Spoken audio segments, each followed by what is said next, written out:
is CORDIScovery.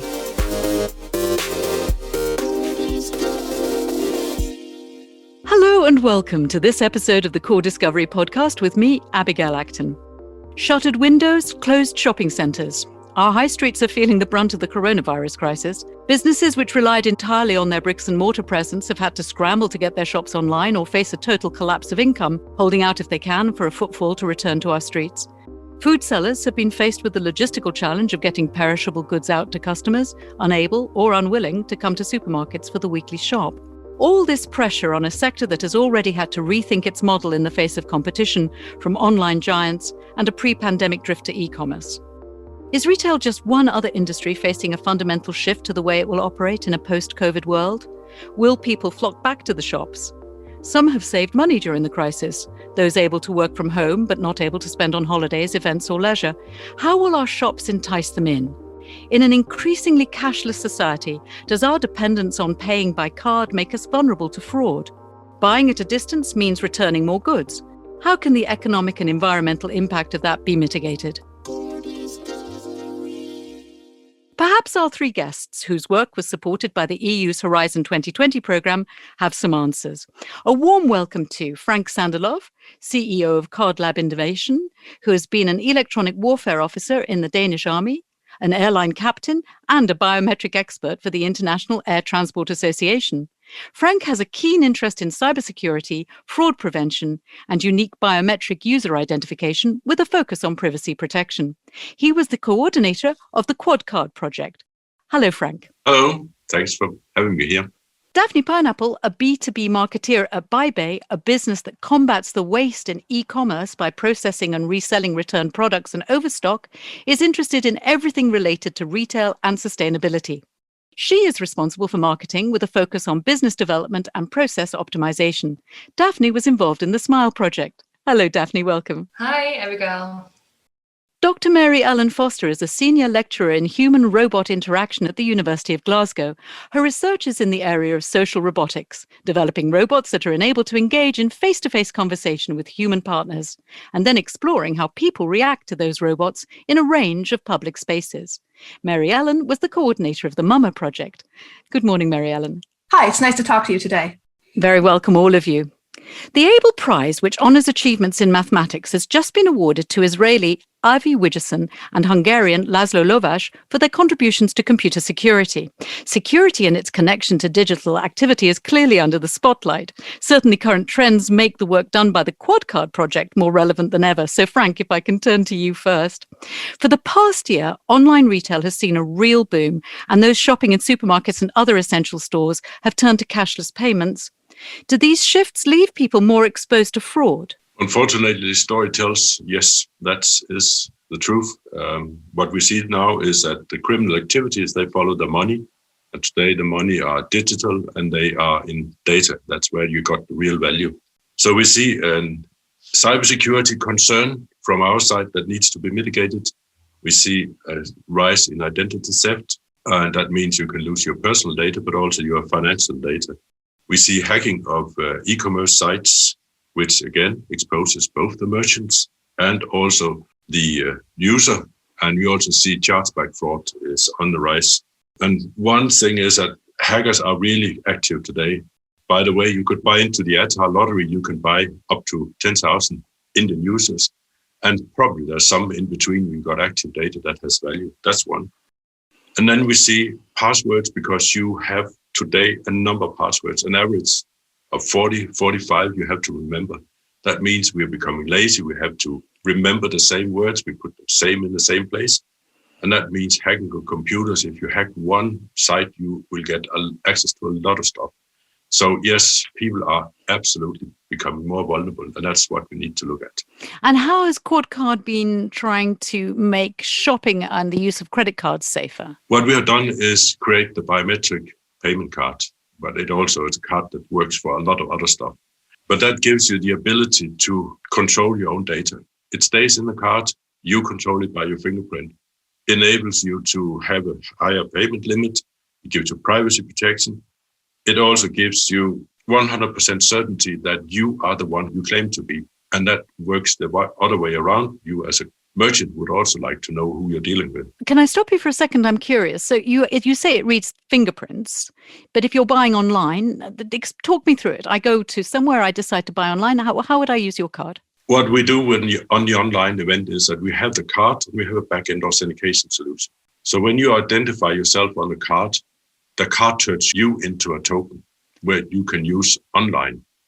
That means your true identity is not visible to man in the middle or anybody else on the internet, except for those who need to know who you are. And that gives you a lot more certainty that we can eliminate online fraud, which is today is a big hassle. Okay, so each time you use the card, you become a different identity almost because of the token that represents who you are changes with each of your interactions. Yeah, and if somebody tries to use your token, it's already been used, you will be rejected. Right, it's expired because it's one time only. Exactly. So if I was in a retail environment, bricks and mortar, when we do eventually go back into our shops, as I'm sure we will, how does it work then? That works exactly in the same way because we can do the same level of security. The token will pass via the point of sale, or you can do it the first step is that you identify yourself biometrically.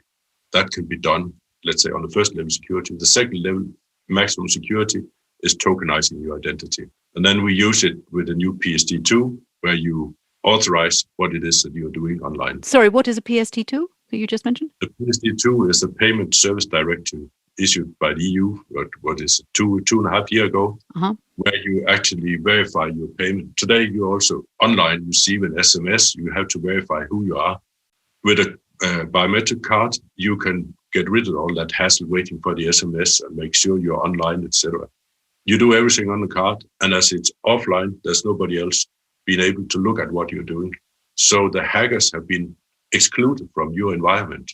Perfect, like a bubble, like a protective bubble. Exactly, and if you cannot see it, you cannot hack it. Right. Perfect. And are credit cards interested? Because this sounds a little bit like disruptive technology, the notion of having to have a way of reading the fingerprint that's integrated into the card itself. Are credit card companies interested in taking up this idea? Yes. We actually got accepted by the MasterCard Lighthouse program. They wanted to get us on because they're working on cryptos. They're working on, let's say, the future of payment. They're working on smart city solutions as well. And what they also know is that cybersecurity is a major problem that needs to be solved here. So we're in this program together with potentially a number of partners, and we also have other companies, fintech companies around the world looking into our solutions, cryptocurrencies, etc. So there's a huge interest in it. So it might be possible that we would be carrying one of these cards in our wallets at some point in the near future or mid-future or long-term, more or less? I'd say the mid-future. Okay. That would be a ramp-up process, of course. Yes. And that'll be the legislation that needs to be in place. Today, you've got central databases and so on. People need to know how vulnerable they are before they really start to invest in secure solutions. Yes, and unfortunately, we find out how vulnerable we are often when it's too late, shutting stable doors after horses have bolted, etc. Yeah. Yeah, we consider biometric card is more or less like buying an insurance. Right, indeed. Very interesting. Thank you. Marielle and Daphne, would you have any questions that you would like to put to Frank? I guess I'm just curious. I'm trying to imagine what this would physically look like. Does it look basically like a credit card that you would actually hold? It would fit in your wallet the same way a normal one would? Exactly. It's got the same dimensions as a credit card, but it has a fingerprint sensor on, it has a display, and has a lot of electronics inside. So just try to imagine a McDonald's being pressed together to a 0.7 of a millimeter thickness. So it is normal credit card shape, and it works in the existing infrastructure, works with whatever exists today. Fantastic. That sounds excellent. And another thing, of course, is the fact that we need to encourage people to return to retail bricks and mortar and any way that facilitates their payment systems.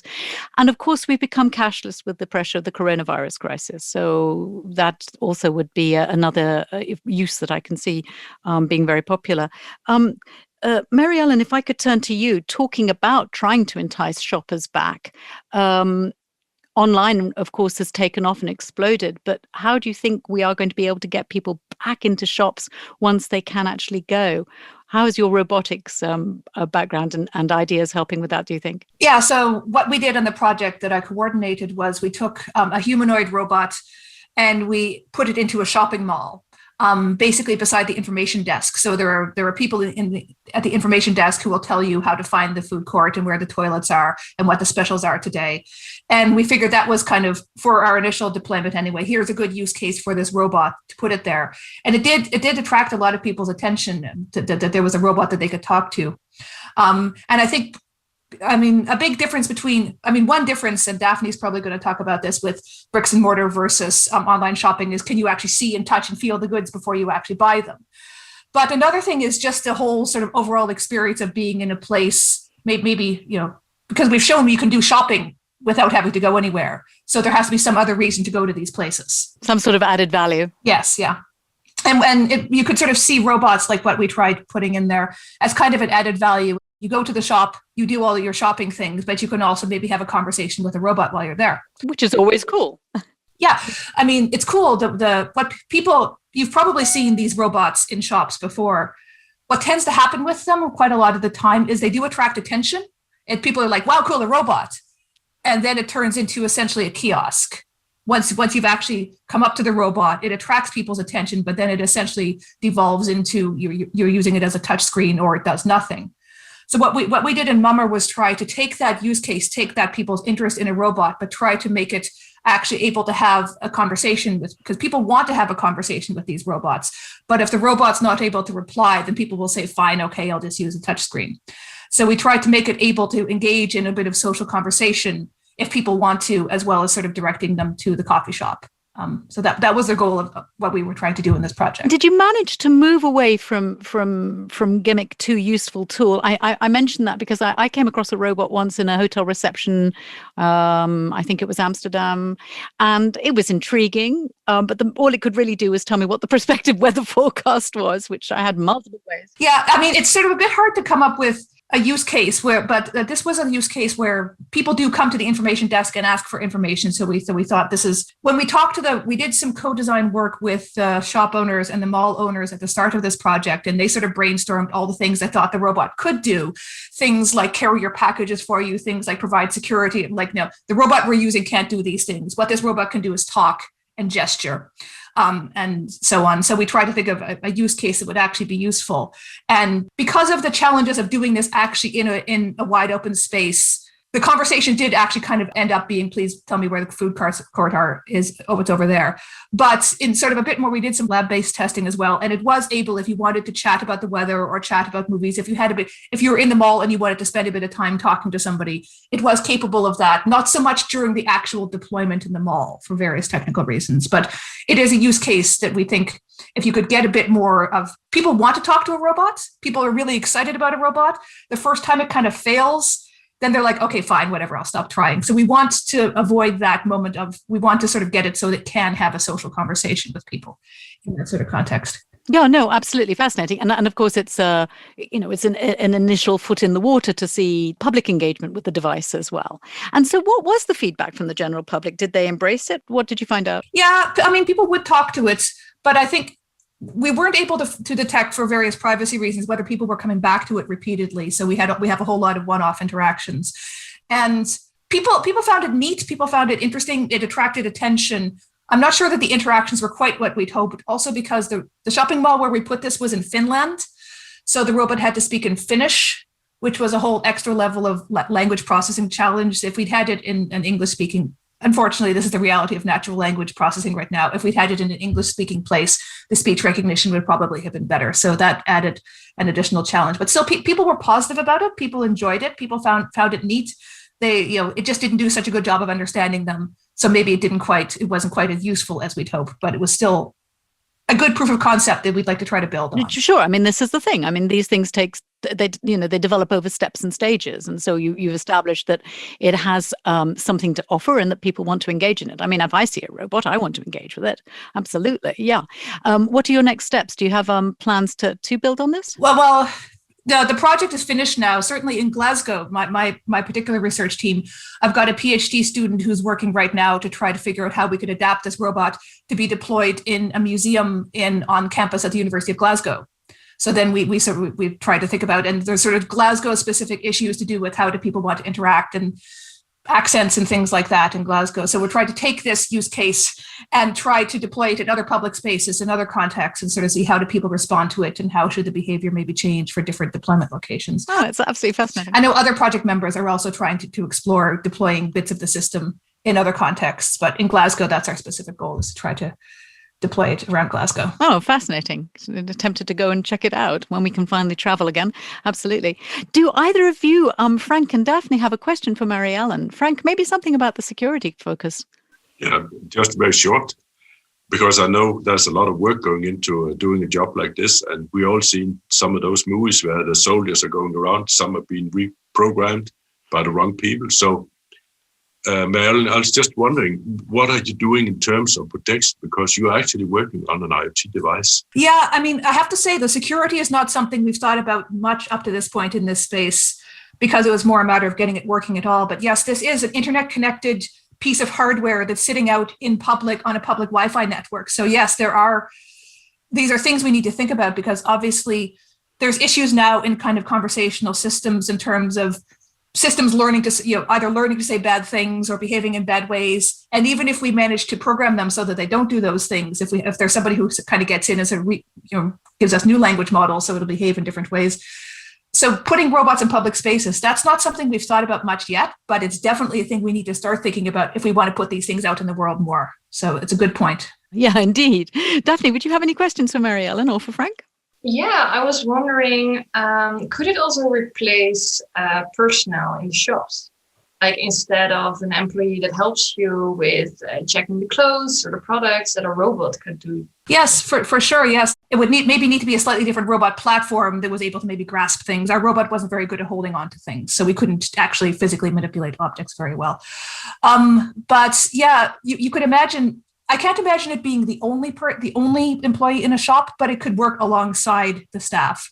A lot of times what people end up using robots for are things that are kind of repetitive, things that have to be done, and then that frees up the staff to do the sort of more creative, interesting things where human intelligence is really required. So I wouldn't see it replacing shop assistants, but I could see it working alongside shop assistants in probably a useful way. I mean, anyone who's been shoe shopping, yeah.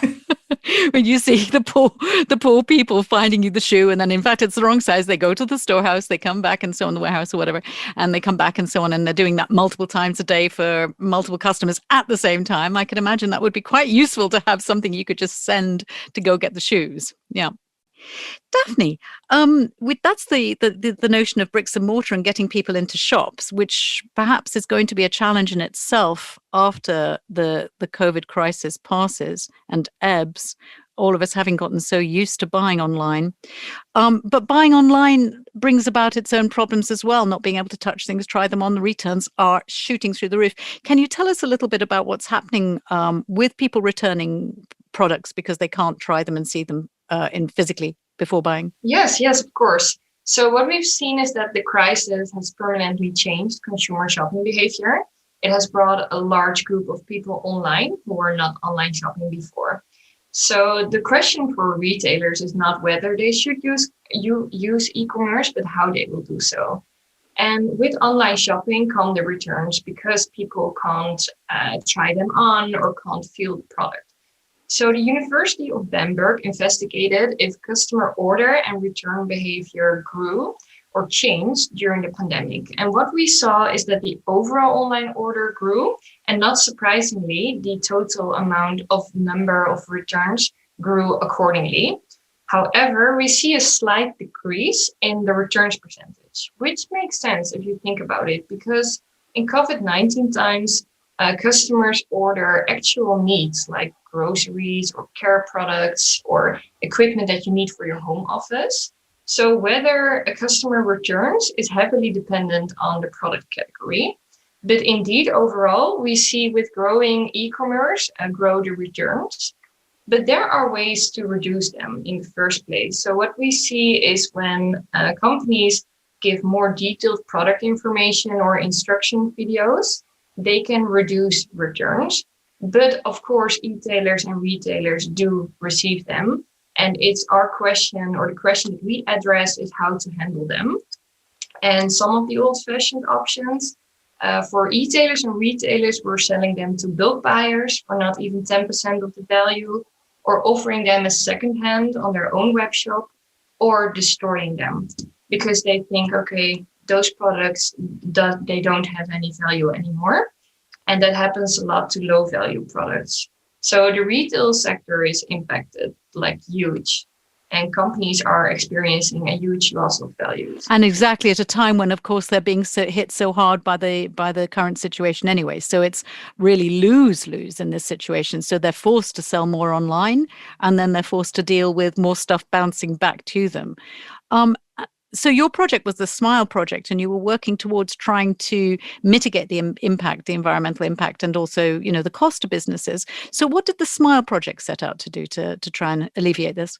Yeah, well, we've received almost 2 million euros under the Smile project, which is great. And we've devoted it into improving our data model and renewing our software, because we are a software company, and our expansion outside of the Benelux.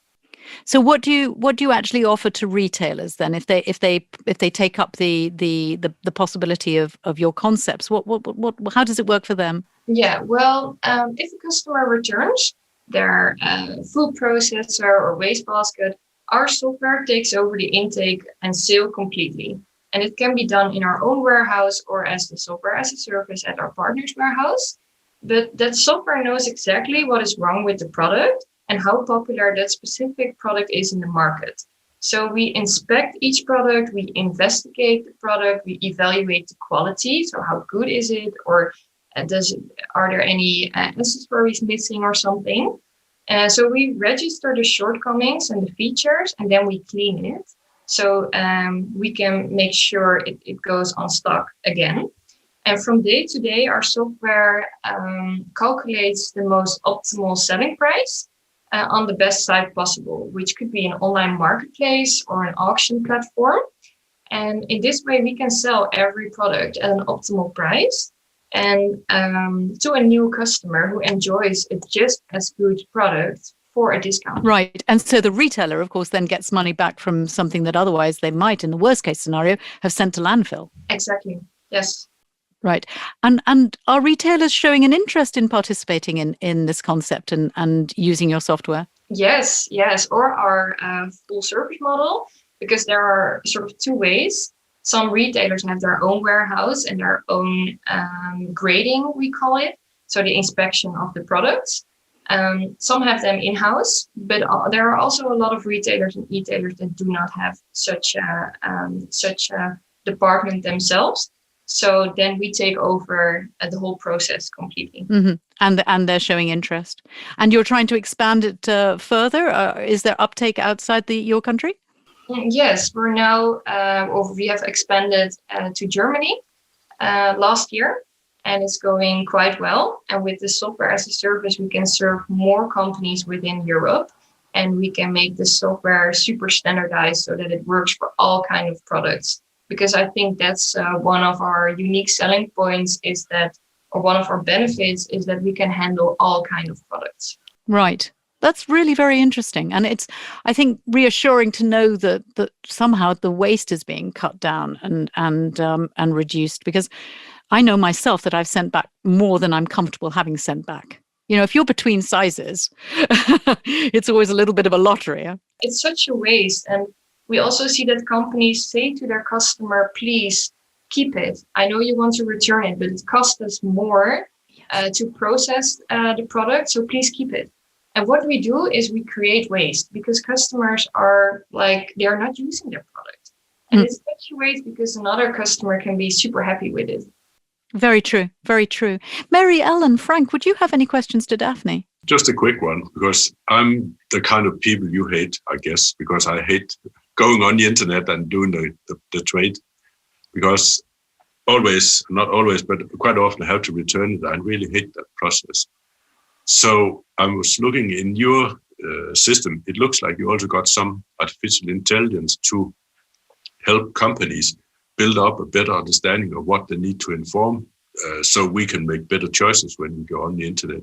Could you say a little more about this? Yeah, well, our field of expertise lies more in when we have returns, how can we handle them and how can we give them a second life? So avoiding the returns, we do help customers with their product information. So giving a lot of content for the customers. But our expertise is more in when we have returns, how can we handle them and how can we make sure that those returned goods are optimized and are sold again. And we also use pictures for that. So during the whole process, we make photographs of the whole product with all the features. So customers can reach out to us and ask for the pictures before they even buy it, so that they know, what's wrong with that product. And in this way, we make sure that the customers are fully aware of what they're buying and do not return that specific product again. So it's basically management of expectation. So you know what you're going to get. Very interesting. Well, I think that the insights that you've all provided us into how the EU is supporting work that is trying to ensure that the retail sector thrives both during this situation and afterwards is very significant. And I really hope that all of your ideas are going to be available and make it. Can I just ask you one question as a final question to wind down? And that would be, individually now, first I'll start with Mary Ellen. What shift do you think that the retail sector will witness in the coming decade?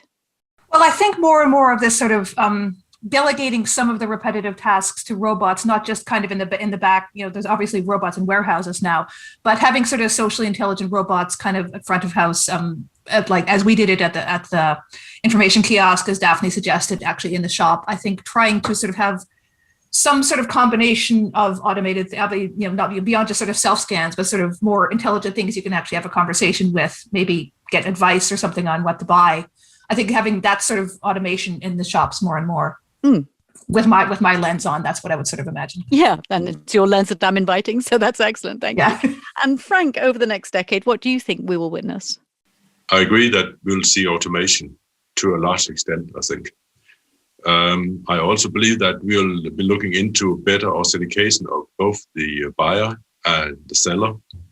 So the biometrics is going to come some way or the other. And I think that's going to be some of the big themes. And then we'll see probably a more hand-in-hand physical retail experience together with the digital experience, because we will need still to go back into the shops, do some testing, see how the clothes works on us and test new things. Because what I've experienced at least is when we can't meet the customers, we're not able to tell people what's really new in the market and what's new we can provide to them. Yeah, that's very true. That's very true. And Daphne, what do you think is going to happen in the coming decade?